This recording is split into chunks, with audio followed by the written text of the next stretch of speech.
Hey, good Thursday morning, Quad Cities. I'm meteorologist Andrew Stutzke. We've got 5 minutes past the top of the 9 o'clock hour, and we're doing a little mini version of Ask Andrew Live, if you will. Just kind of more of a weather update on the potential for seeing some snow as we go into the end of the upcoming weekend. So we're going to do one of these today, obviously, at this time. We'll do another one tomorrow, and then, of course, we'll have expanded coverage on the A+ app and simulcasting likely on our Facebook page as we head into the upcoming weekend as we continue to get more data regards to what this storm system is likely going to do. If you have a question regarding the storm system, again, we're going to spend about the next 10 to 15 minutes or so talking about it. You can either text it to us, it's 309-304-0888, or you can put it in the Facebook comments section here where I am actively monitoring that. So let's start off with our weather impact alert first, the details on that and the time period of what we're focusing on here for the upcoming weekend. So the majority of your weekend, you're not going to have to worry about any of this. This is later Sunday. So Sunday morning, no worries there. Lunchtime on Sunday, no worries there. It's if you're commuting or doing any traveling later Sunday afternoon, especially after sunset, all the way through the very early morning hours of Monday. That's when we're talking about the potential of seeing some accumulating snow that would certainly stick to roads and also make travel a little bit treacherous at times. Now, because we're this far out, there are going to be some fluctuations in the data. That's reason number one why when I show you a snowfall map, we're not going to be putting totals on that quite yet. But what I can do is I can at least tell you a range is what we're looking at this far in the game, with, again, that asterisk that things are likely going to shift here even in the next 24 to 36 hours. So let's talk about the timing here. I can at least hone in on that a little bit more closely here for you. So what you're looking at is the timeline from 9 o'clock Sunday morning through 9 o'clock on Monday morning.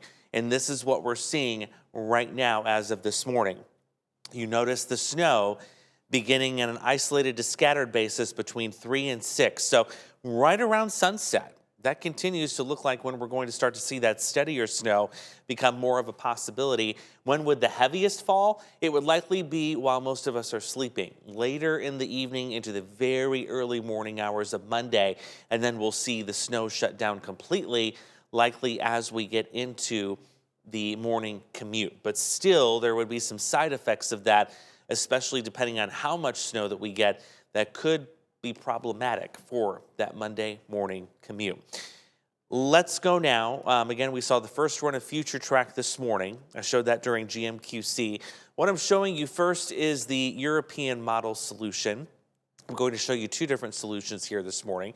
So we're going to start with the European model solution first, just to show you where this heavier band of snow is currently laying out.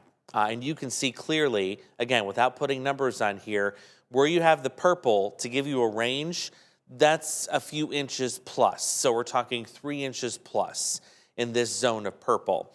But again, this is going to shift. It's going to move likely south with time, as we've seen with a couple of other storm systems. But right now, it would appear if you live south of Interstate 80, you've got the best chance at some of the heftier snowfall totals as we get into late Sunday night, Monday morning. So that's the European solution.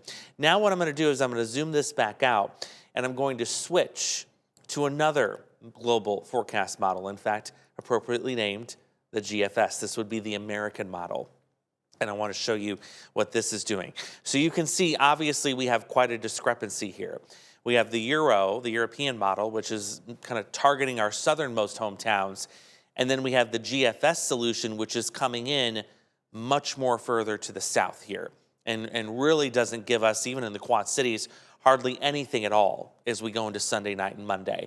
This is kind of why I'm leaning more towards that southern shift that I think we're going to start seeing in the European model as we get into these further runs. And we'll get a new run later this afternoon on this. So I'd be really curious to see what happens with the shift on here if we kind of follow the GFS's lead. I will say the GFS model, especially in the short term, did remarkably well with the nor'easter that moved through on the northeast coast here the last several days. So, you know, it's got some credence there when it comes to that model data. But again, I am expecting a shift in this storm system. So What that means is if we end up seeing a solution like this here, the American model, where it keeps everything to the south, and we start getting consistent signals that that's going to happen, then we will recall the weather impact alert, and we'll likely be able to make that call early this weekend, probably as early as Saturday night, if things remain consistent. If we don't see consistency and we still, see some of the heavier snow totals coming in our southernmost hometowns, we're going to keep the weather impact alert going. So no worries. If we need to pull it, and we'll do it as soon as we possibly can. But right now, it's very much looking likely that most of us are going to see some snow as we get to the close of the weekend. I also want to show you the jet stream setup for this because it is not your typical jet stream when it comes to getting what we call one of those southwest or those panhandle hook or Texas hook type storms that you would want to see come up in our direction to bring us a ton of snow. No, this is actually coming in with more of what we call a northwest flow pattern. And the storm system itself is actually being enhanced by some stronger winds aloft in the jet stream. So I'm going to try to make this not too complicated. I'm going to keep this very simple. But what I'm showing you here is the jet stream as we go into Sunday. And you notice, yes, we have a lot of strong wind aloft here just to the northwest of us. That's kind of what's providing this lifting mechanism to get this band of snow going. What we would want to see if we were looking at a very sizable winter storm, we would want to see a dip in the jet stream over here. We don't have that to the west of us. This is definitely more of kind of a northwest flow, almost zonal flow is what we call it, where it goes straight east to west. Where the dip in the jet stream is right here. And that's where it's been the last several weeks, which is why the Northeast has been hammered with snowstorm after snowstorm here lately. But no, we're just getting kind of this stronger area of winds here aloft in the jet stream that are kind of enhancing our lift a little bit more. So that's why this is not going to be a huge, huge winter storm. This is going to be one of those inconvenient winter storms that's going to mess up travel just a little bit. I do want to show you something, though, that's interesting that's coming into play next week. And it'll be I'm very curious to see if this trend is going to continue. Because next week, I'm going to put this jet stream into the future here. I'm going to take you into the second half of next week. Because what happens then is you do start to notice this dip in the jet stream to our west. This is something we have not been able to get into pattern-wise for weeks. What does it mean?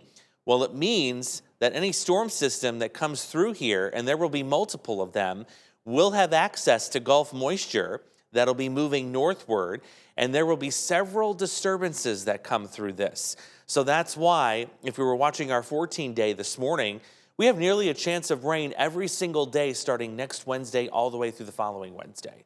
It's very active. I'm going to take this jet stream even further into the future. So you can see that what we call that dip in the jet stream, or what we call as meteorologists a trough, this right here.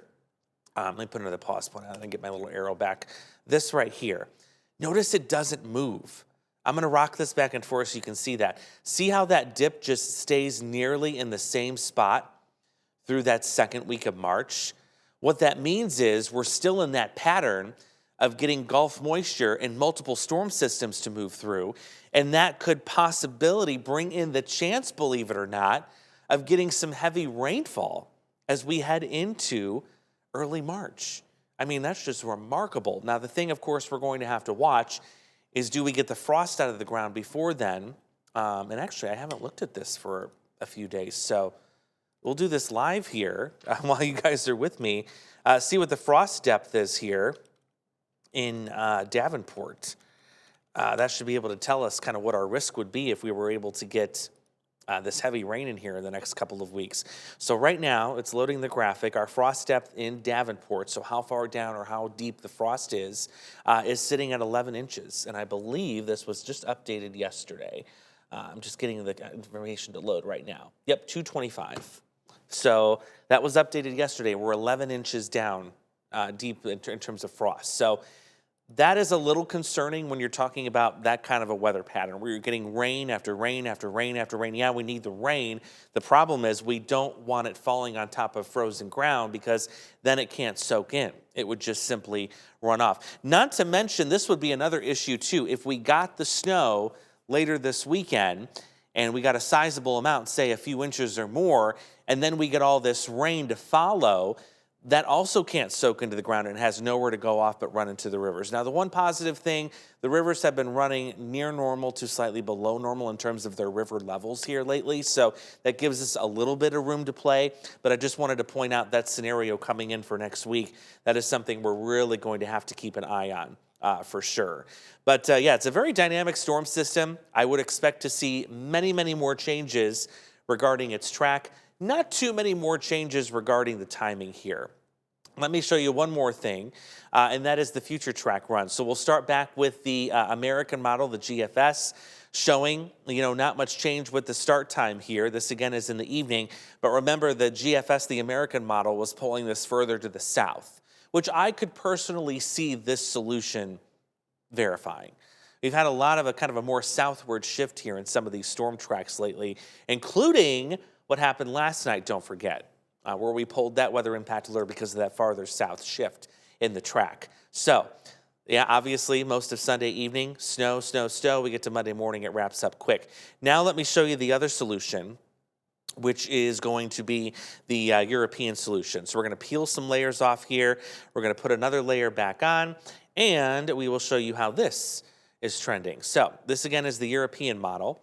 This would be noon on Sunday. Got a good batch of snow sitting to the west of us, and this is all snow, by the way. This is not a rain-snow mix in this solution. And you see there, again, continuing to see it move in here. Now, I'm wondering if we might be just getting a new model run in here because for some reason the data stops right there. So I think what's happening, that's why, never mind. Let me get the other one up. This is what I wanted to look for.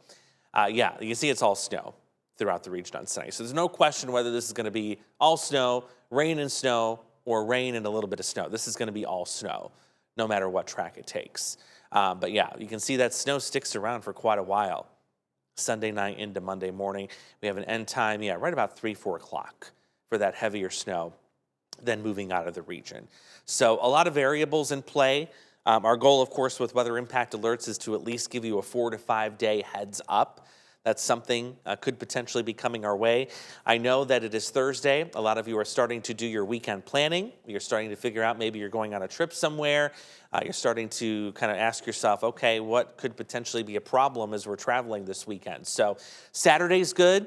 80% of Sunday is good. It is after sunset Sunday evening, getting into Monday morning, where we may have to be dealing with some slick road conditions with this storm that's going to be coming through.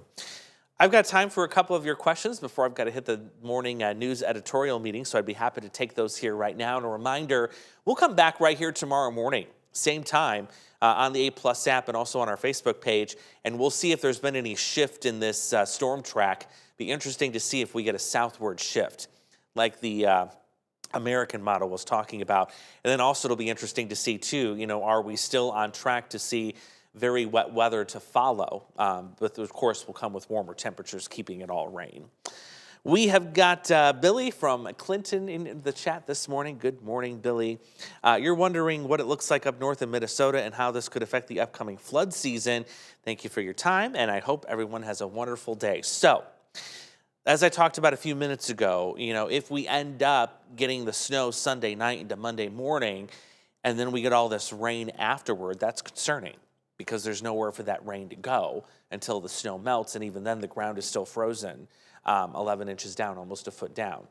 A lot of that would run off. A lot of that would go into area rivers. Now, one thing is we have to watch, of course, how much snow is on the ground right now to the north of us. And I'll show you the snow depth map here if it'll come up. By the way, we'll hear from the National Weather Service again today, too. It's their spring outlook number 2. There'll be one more that's coming next Thursday. That'll be the last one. It'll be the most in-depth one, by the way. So I'm really curious to see what their thoughts will be. They may change a little bit heading into the next week with that third outlook that they're expected to put out. But here's the snow situation. Obviously, there's still some snow northwest of us there in northeast Iowa. But for the most part, other than an extreme northern Minnesota and northern Wisconsin, there is not a lot of snow on the ground. If we were looking at a higher flood risk with snowpack, I would want to see that deep snowpack all the way south to Minneapolis, La Crosse, Wisconsin, and into Green Bay. because you have a whole host of other tributary rivers in that region that feed into the Mississippi River. So because we don't have that, because this is so far to the north, we're sitting pretty good in that aspect. But again, we're going to keep a close eye, Billy, on this pattern later next week. And of course, all will depend on what happens with the snow this weekend. But great question. Tyler's in the chat this morning, too, with the chances of any snow possible this weekend. Would it turn out to be the heavy wet snow or the dry fluffy snow? Given it's still early, what are the chances of at least 1 inch? Could you by any chance the system shift a county or two north? There's always the possibility that this system could shift north. Right now, I don't see much of a northerly trend on this. If anything, it's been trending further to the south. It is a possibility. The other part of your question was, what type of snow will this be? This will be the wet, heavy snow. Now that we're in the late stages of the winter season, we're always talking about warmer temperatures, more moisture content this time of year because that Arctic air is retreating. So this will be the wet, heavy, slushy snow, what we call the heart attack snow. That will be the snow type absolutely with this system. Not a ton of cold air behind it either. That's why we're going to warm up so quickly next week. Chris, good morning to you guys. This is not going to be an ice event. I don't see this being ice. One thing to keep in mind when it comes to ice potential. This is the setup for the perfect ice scenario in the Quad Cities. It's when you go from 3 or 4 days with temperatures either in the teens or the single digits for highs, and then you go immediately, very quickly, to a following day that jumps into the 30s, the 40s, and the 50s. That's your freezing rain setup. We have not had cold that strong in the last week. So we're sitting good in terms of an ice threat. I don't see an ice threat at all with this system, but it's a great question. How much are we expecting? Again, on the map here, the purple, it's not behind me here, but it's on the side of your screen. The purple is indicating at least a few inches. Thank you, Alec, for doing that. The purple here is indicating at least a few inches. Again, we're not putting amounts on this because it's so early, but at least it shows you where the best potential is at seeing accumulating snowfall, and it is south of Interstate 80, our southernmost hometowns. I think it's a good possibility of at least an inch here in the Quad Cities unless we see that giant shove of the track to the south of us. So that's what we know this early in the game. I know we're going to have more coverage again as we get closer. There'll likely be some more streams this evening. Chief Meteorologist James Behar may pop on and do a quick one here on the 8+ app this evening. We'll be back again tomorrow with another one right about 9:05 or so. We'll take a look, see if there's any shift in the storm track that we need to keep you updated on. But otherwise, that's all I got for you this morning. I want to thank you for joining me. Again, we're going to keep a laser focus on it. We'll continue tracking it for the remainder of the week and into the weekend. And we'll, of course, let you know if it changes either way. If it looks like we're going to get more snow or if it looks like it's going to go and be a dud and go to the south. So stick with us. It's going to be a wild ride, but we'll take you through every step of the way. I will see you later coming up on GMQC. But until then, you guys have a great Thursday.